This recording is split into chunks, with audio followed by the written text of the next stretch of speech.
Thank you for tuning in to Investment Insight presented by McCay Wealth Advisory. My name is Hayden Proffitt. Joining us today, we have Brent McCay. Brent, a little bit of a correlation between consumer sentiment and stocks. Can you hit on that? Right. So historically, investors look at consumer sentiment that when people felt good, when when they had a good job, when they're making money, they tend to spend more money. And when they tend to spend more money, the stock market tends to do better because so much of our economy is consumer driven and sentiment related. When people start feeling bad, it usually reflects with how they save or spend money. And so we've seen a big change in that since 2020.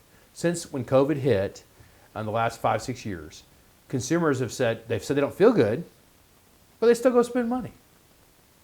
It is a very weird thing. In the initial stages of COVID, we saw where people really saved a lot of money. Then when COVID started kind of getting towards the end of that first year, all of a sudden people in 21 started just spending money like crazy. But they said, "You remember COVID? Remember how bad that was?" And they still were Writing checks and spending money. And so what's very interesting is, historically, people have used that data, how people feel, and they've used that to indicate how the economy, how the stock market was doing. And for the last 6 years or so, it hasn't worked.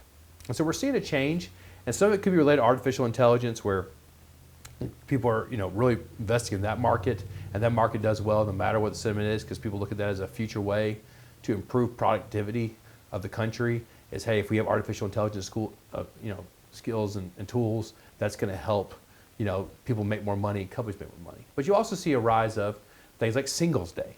This idea that, hey, I'm going to celebrate not being in a relationship by buying something for myself that if I had a girlfriend or a boyfriend, they would have bought for me.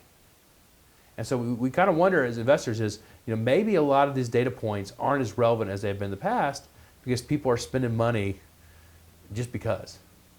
And of course with the invention of credit cards and these other things, it is just so much easier to spend money now than it was 40, 50 years ago.